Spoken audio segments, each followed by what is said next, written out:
Hello friends, and welcome to my video where I'm taking you through the Urban Tarot. So the Urban Tarot is a deck that I wasn't all that familiar with when I ordered it, to be honest. I was intrigued by the word urban, and I was intrigued by some images that I had seen online.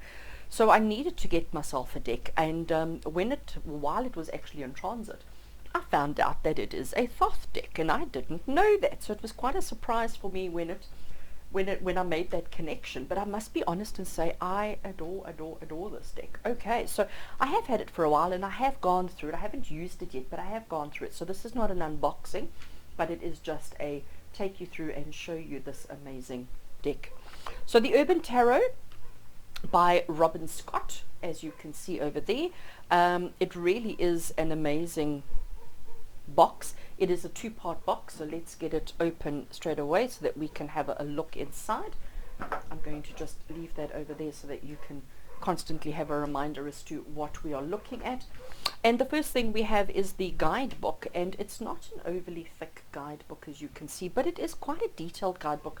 The writing is quite small, so as much as there isn't a lot, there is actually quite a bit. So for each card you have an entire page of information, which is quite nice. And the other thing that I really quite enjoyed is right at the bottom here, it shows when it's written when it was completed, so when that card was actually completed. Okay, so we have the introduction, we have a guide to the different symbols, we've got the infinite, fire, water, air and earth. So over here it says that this particular deck was published or done in 2015 and 2019 again, so I think there was a revision or something done of it. I'm not entirely sure. So it is based on the Thoth system, so it is slightly different from the standard RWS deck. I just wanted to see if there was anything at the end. There isn't. So it goes straight into the, once all the cards are done, it goes into who the Robin Scott is: an artist, illustrator, graphic designer, and web developer. She's transgender woman, a feminist, a radical optimist, a futurist, and a utopian socialist. She's also a hostess, a chef, a comic book fan, a gamer, and a huge geek. She lives with her wife in a castle in the sky on the Upper West Side of New York City. More of her work can be found online at robinscottart.com. And I do go and look at her. She's phenomenal. She really is. And when you see the artwork in the deck itself, you're going to see exactly what we mean. So the cards are inside the box. As you can see here, we have got just a little intro card, and just to read through that, she says, I created the Urban Tarot based on the belief that the ideas and truths referred to by the tarot are eternal and universal. Some of the images and symbols that have become connected to the cards may no longer resonate with modern readers as they once did. The Urban Tarot is an attempt to reclaim the power that the old magic and bring it within the reach of the 21st century seeker of truth. Too often we are told that magic and wisdom belong only to the forgotten forests, the places untouched by human hands, and to ages long lost to memory. I reject this idea. I look around my world and I see the beauty, the wonder, the magic in the metropolis, the power under the pavement. This deck is a love letter to my city, my island, my first muse, New York City. It is dedicated to my beautiful wife, Amy, who makes everything possible, with love and gratitude to all who helped make this unlikely dream into a reality. And the back of the cards have this urban kind of underground map, which is quite fabulous. And this deck, this is where it tells you that this deck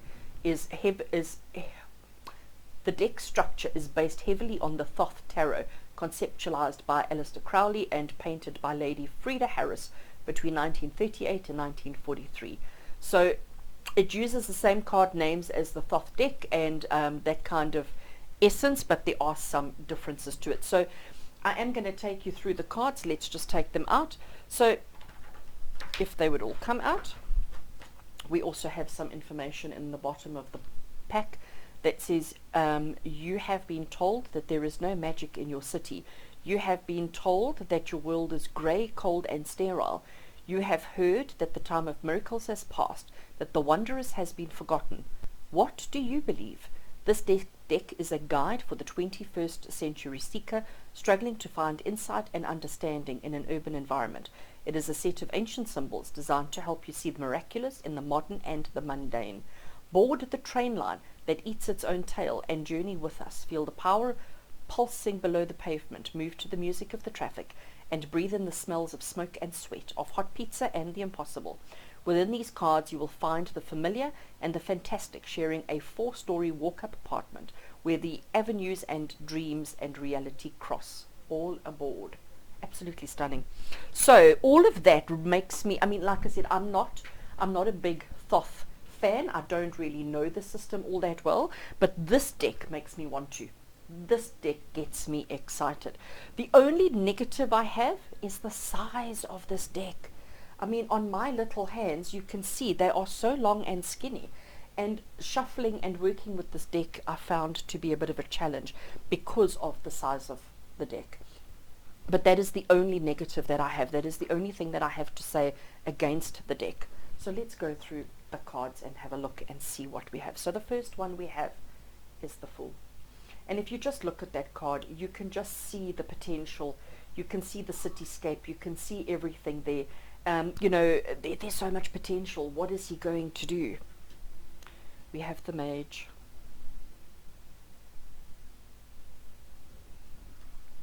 Love, the High Priestess. Look at her in her bubble bath with her candles, with her, I don't know if she's got, no glass of wine, but she should have a glass of wine. How fabulous is that? Look at our Empress.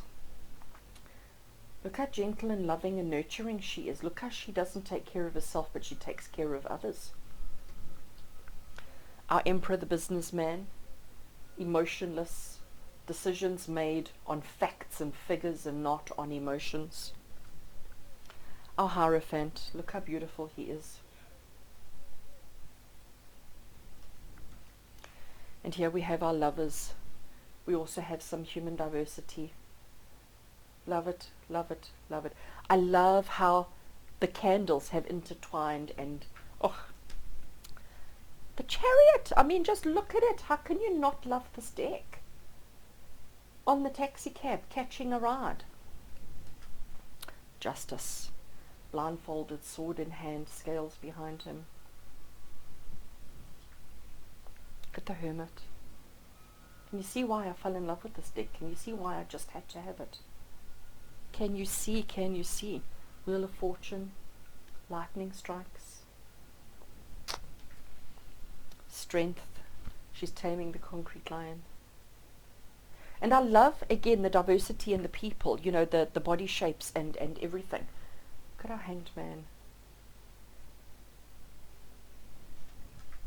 So this is not my favorite card, but I get the whole medical thing. I get the whole transplanting organs, new lease on life. I get all of that.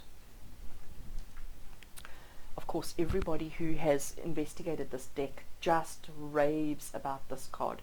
So this is art in the Thoth system is Temperance, but we do have that connection there. We do have the Temperance that's come through there just as a guide and a help. I love that we've got the hand saying stop and go at the same time, which is just so phenomenal. Just look at this Devil.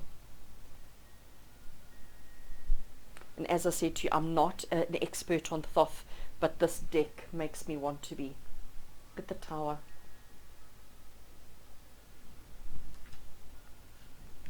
The Star of Hope.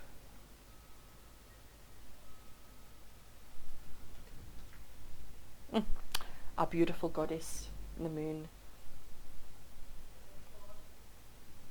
And can you see how she's playing in the dark side, you know, and we've got the moon through the opening in the roof.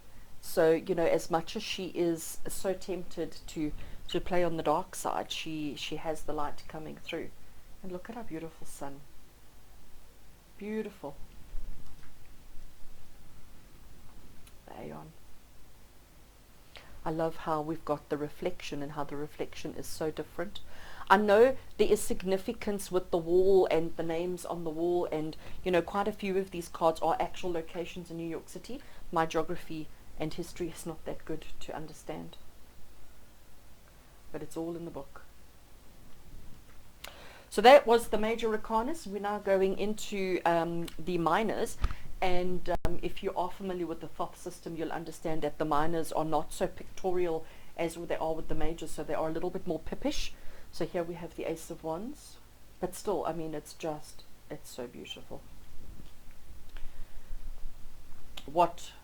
The only thing that I maybe don't like, I don't have a problem with the pip cards. I don't have a problem with giving us the Two of Wands over there, but I sometimes have a problem with the keywords, because I find if a pack has keywords on it, I tend to want to go there. I tend to want to only use the keyword, and I find it does restrict or limit my intuition a little bit. Three of Wands, the fire truck, the fireman climbing the ladder, New York Fire Department, and virtue. So the keywords make sense. They do make sense, but you know, it can restrict and limit your intuition, I find. I loved this one, the Five of Wands. Victory in the Six of Wands.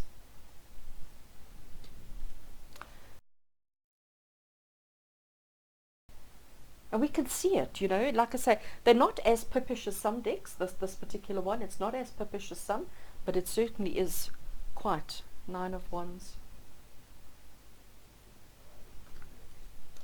And the Ten of Wands opposition. So, again, with the Thoth system, we don't have pages, knights, queens, and kings. What we have is our knight, and the Knight of Wands is the rock star, which I really, really enjoyed that. We then have the Queen, who is our public defender. We then have the Prince, Prince of Wands, who in this case is our journalist. And then we have our Princess, who is the dancer. Stunning, stunning, stunning. Onto our cups, we have the Ace of Cups. We have the Two of Cups with love. Three of Cups being abundance. Four of Cups being luxury and debauchery almost. Stunning. Disappointment with the Five of Cups. Six of Cups is pleasure. Look at that. How much energy and emotion and passion is there in that card? Seven of Cups. Excess, excess, excess choices. Eight of Cups. Look at that for happiness. Having a picnic with the family, hot dogs, barbecue. And, oh man, my favorite. Love, love, love. Ten of Cups. So our Knight of Cups is the seducer. Love it. We have the Queen of Cups, who's our therapist. And there you are on the therapist bench. We have the filmmaker in our Prince of Cups, the dreamer. And the Princess is our costume designer. Again, the dreamer. Okay, so on to our swords. So we have the Ace of Swords. Two of Swords is peace. How interesting is that? Three of Swords, it's not such a bad card, hey? Normally Three of Swords is terrible, but this one, it's okay. Not so bad. Four of Swords is the truce. Defeat for the Five. Science for the Six of Swords. Seven.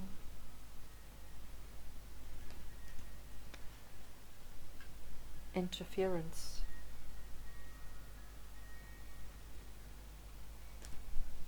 Cruelty. And everyone's dreaded Ten of Swords, which doesn't, again, you know, it does look terrible, but it's not as bad as normally depicted. So our Knight of Swords, he's the game master. He's the game master, he's the player. Our Queen, she's the painter. Our prince is the hacker. And our princess is the activist, standing up and fighting for everyone's rights. Looking at our discs, or otherwise known as pentacles, we have the pentacles, or the ace of discs. 2, you can see the balance. And the messages change. 3 of pentacles, 3 of discs, we've got works.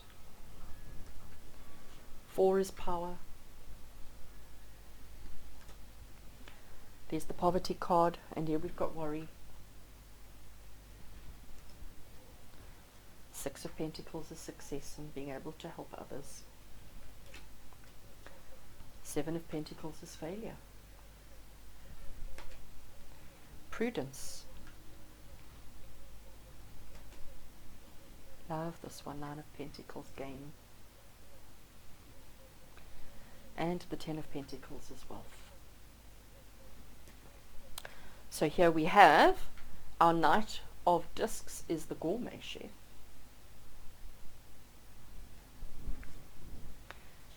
We have the queen of discs, who's the matriarch. We have our prince of discs, who is the day trader of the stock market. And our last one that we have is our princess of discs, which is the kindergarten teacher. So friends, this is the Urban Tarot. How absolutely awesome is this particular deck? So I have found the easiest way to shuffle is to hold it long ways in my hand, and to shuffle it that way, so it can get a bit messy in the shuffle process, but it's certainly easier than trying to do it any other way. So I'm just going to give them a quick little shuffle and grab a card. So for those of you who have watched through to the end, let's get a message from the Urban Tarot. What does the Urban Tarot want to tell me about itself? What does the Urban Tarot want you to know here today? So I'm going to grab one at random. And we have got the Prince of Discs, who is the day trader. So I think it's telling me that this particular deck, the Urban Tarot, is going to help me to process and help me to make the most of current real world situations. So clearly I'm going to be using this deck for that purpose. Let's see what it says in the little guidebook for the Prince of Discs. Let's see if we can find him in here. Give me a second. And we're right at the back of the book. I should have just gone to the back here. Right, so here it is for the day trader. Let's see what it says.